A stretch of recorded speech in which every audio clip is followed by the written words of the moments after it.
There have been doubts about Archie Mountbatten-Winzo's birthplace at Portland Hospital in London for the past few years. His birth has been the subject of many contradictions, including those made by his father, Prince Harry. Now that the surrogacy issue has been set aside, the question of whether Archie was born in a hospital or at home must be addressed. When Meghan was born, it was rumored that she would give birth at home, but the birth certificate lists Portland Hospital instead. 1 hour after giving delivery, they stated that they were leaving the hospital.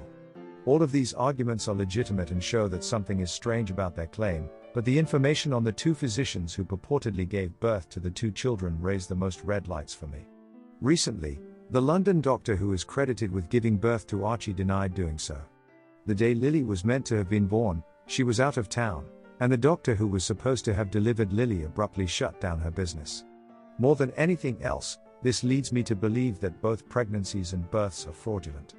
The doctor also refuted Meghan's assertions regarding the course of her birth. After claiming to have received an epidural, Meghan jumped into the bathtub to give birth to Archie. This is a whole fabrication. Her request for an epidural was denied. Epidurals cannot be administered underwater. According to experts, giving painkillers to mothers who are giving birth in water is unsafe. Importantly, Meghan might not have had a childbirth experience, so she may not completely get what it is like. Meghan also claimed that they covered Archie in a towel before handing him over to her, but in reality, when babies were delivered, they were immediately hauled out of the water and placed right into the parents' arms, where the umbilical cord was then severed. Everyone is aware that it is a falsehood. The fact that they didn't even conduct any basic investigation into what actually occurs is so humiliating. You are unable to move, and no doctor would ever authorize sending you home after 1 or 2 hours. Physically, with the first child, and certainly not at her age, you wouldn't want to.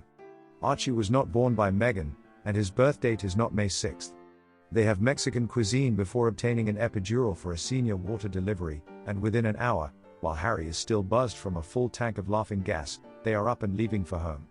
The pair has stated that allegations like these need to prompt an investigation into the hospital or at the very least force it to address the issue of potentially endangering lives. Geriatric pregnancy with a water birth immediately following an epidural, followed by an hour at home. It's really awful how ridiculous everything sounds and how many individuals are aware that it's impossible but choose not to be questioned about it. Additionally, when the royal family revealed the birth of the royal child, Meghan and Harry had already returned to Frogmore, their new residence in Windsor. The names of the doctors who attended the delivery were not listed in the bulletin that was used to officially announce the birth of the royal infant and was displayed outside Buckingham Palace. This raised inquiries as well.